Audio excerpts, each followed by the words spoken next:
Hello friends, నమస్తే. మనం last time అయితే కాకినాడ బీచ్కి వెళ్ళినప్పుడు అయితే ఇక్కడ ఒక యుద్ధ విమానం అయితే కనిపించింది నాకు.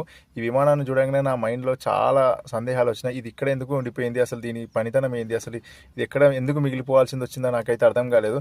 ఇది ఫస్ట్ మన ఇండియన్దే అనుకున్నా, కానీ వాళ్ళని అడిగితే ఇది రష్యన్ది యుద్ధ విమానం అనమాట, నేవీది. సో ఇది మొత్తం మీద ఇక్కడ ఎందుకు వచ్చింది, ఎందుకు ఆగిపోయింది అని అయితే నాకైతే తెలియదు. మీకేమైనా తెలిసి ఉంటే కామెంట్ చేయండి. సో లోపలికైతే ఎంట్రన్స్ అయితే ఉన్నది. లోపలికైతే నేను ఎక్కైతే చూసిన చాలా మంచిగా అనిపించింది. చూస్తేనైతే అన్ని మిషన్సే ఉన్నాయి. ఈ విమానంలో చూసేవారికి మిషన్స్ అన్ని యుద్ధానికి సంబంధించిన మిషన్స్ అన్నట్టుగా ఉన్నాయి. నాకైతే అవే అనిపించినాయి. ఇందులో అయితే ఫుల్ అయితే ఏసీ అయితే పెట్టిర్రు. అసలు ఇది ఎందుకు ఇక్కడ స్టక్ అవ్వాల్సింది వచ్చిందో నాకైతే తెలియదు. మీకేమైనా తెలిసి ఉంటే దీని గురించి అయితే కామెంట్ చేయండి. విమానం ఎక్కాలన్న నా కళను అయితే నెరవేరింది. మొత్తం మీద మా ఫ్యామిలీ అయితే మేము విమానం అయితే ఎక్కేసినాము, సంబరపడుతున్నాము. బయటికి రాగానే ఇంకొకటి అయితే చిన్న ఎయిర్ క్రాఫ్ట్ అయితే కనిపించింది. ఇది చూడండి, ఈ ఎయిర్ క్రాఫ్ట్ ఎందుకు వచ్చింది, అసలు ఇక్కడ ఎందుకు ఎక్కిపోయింది అర్థమైతే లేదు. ఈ ఎయిర్ క్రాఫ్ట్ అయితే భలే ఉన్నది, మంచిగా ఎక్కి గిర్ర తిరగచ్చు. కానీ ఇదైతే ఓన్లీ ఎగ్జిబిషన్కి పెట్టినట్టు పెట్టిరు అనమాట. సో తెలియని వాళ్ళు మంచిగా తెలిసి చూసుకోవచ్చు, లైవ్లో అయితే చూడొచ్చు. మనలాంటి వాళ్ళు అయితే చూడడానికి అయితే మంచి అవకాశం ఇది. మంచిగా చూసిన నేనైతే మస్తు అనిపించింది దీన్ని చూస్తుంటే.